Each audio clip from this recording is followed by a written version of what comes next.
أمهاتكم لا تعلمون شيئا. قرآن کی یہ آیت ہماری اس مایت و حقیقت کو بتاتی ہے جہاں سے ہماری ابتدا، شروعات اور پیدائش ہو گئی. قرآن ارشاد فرما رہا ہے اللہ تعالیٰ کی ہی وہ ذات ہے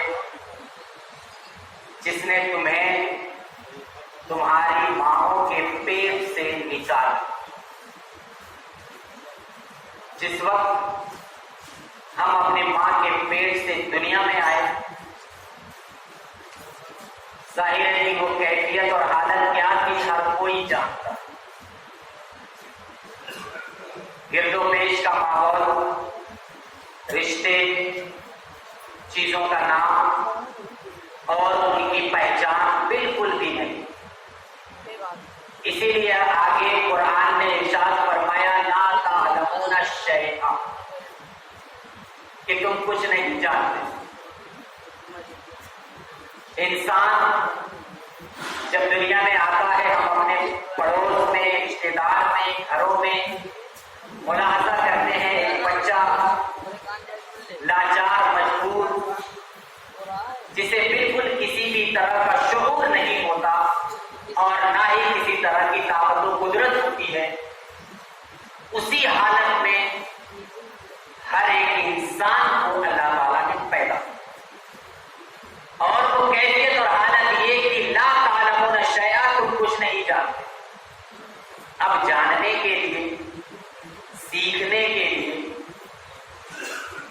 آگے قرآن نے ارشاد فرمایا کہ وَجَعَلَ لَكُمُ السَّمْعَ وَالْأَبْصَارَ وَالْأَفْئِدَةَ لَعَلَّكُمْ تَشْكُرُونَ. 3 چیزیں اللہ تعالیٰ نے پیدا فرمائی، خاص طور سے جو اس آیت میں ذکر کی گئی. تمہارے لیے کان بنایا، نگاہیں بنائی اور دل بنایا، لعلکم تشکرون، تاکہ تم اپنے رب کا شکر. اگر ہم اس آیت پر غور کریں تو ہمیں یہ بات سمجھ میں آتی ہے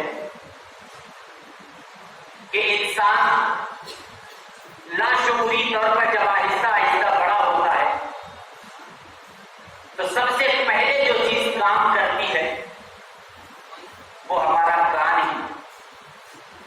ایک چھوٹا بچہ اپنی ماں کو ماں اور بھائی کو بھائی اور بہن کو بہن اور اشیاء میں موجود چیزوں کو، پانی، دودھ اور دیگر چیزوں کو وہ جانتا ہے. وہ صرف اسی لیے جانتا ہے کہ اس نے اپنے گرد و پیش اس الفاظ کو سنا ہوا. اسی ترتیب کا لحاظ کرتے ہوئے اللہ تعالیٰ نے سب سے پہلے جعل لکم السمع، کان کو ذکر فرمایا،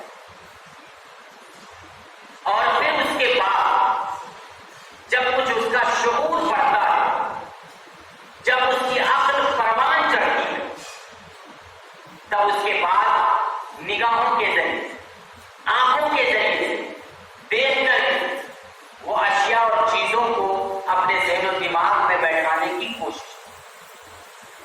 اس وجہ سے جب اسے کسی چیز کو دکھا کر کے پوچھا جاتا ہے کہ اس چیز کا نام کیا ہے، جیسے بسا اوقات ہم اپنے بچے سے پوچھتے ہیں سر پہ ہاتھ رکھ کے کہ یہ کیا ہے، ناک کو چھو کر کے پوچھتے ہیں کیا ہے، ہاتھوں کو اٹھا کے پوچھتے ہیں کیا ہے.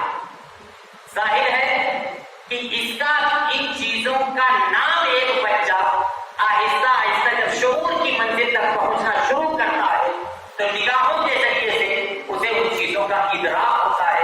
اسی وجہ سے اللہ تعالیٰ نے سمع کے بعد دوسرے نمبر پر ابصار یعنی نگاہ، اور پھر اس کے بعد جو چیزیں محفوظ ہوتی ہیں، اسٹور ہوتی ہیں، تاکہ بعد میں انسان اسے اپنے طور پر یاد کرتے ہوئے دوسروں کو بتائے یا سمجھائے، وہ ہمارے دل اور اس دماغ کا کنیکشن اور تعلق آپس میں جڑتا ہے اور دلوں میں وہ چیزیں محفوظ ہوتی ہیں. اور اس ترتیب کے ساتھ ایک انسان آہستہ آہستہ شعور کی منزلیں طے کرتا ہے، اور وہ دیگر حیوانات جن کو اللہ تعالیٰ نے شعور کی طاقت نہیں عطا فرمائی ہے، انہیں سننے کی طاقت تو دی، انہیں دیکھنے کی طاقت تو دی، ان کے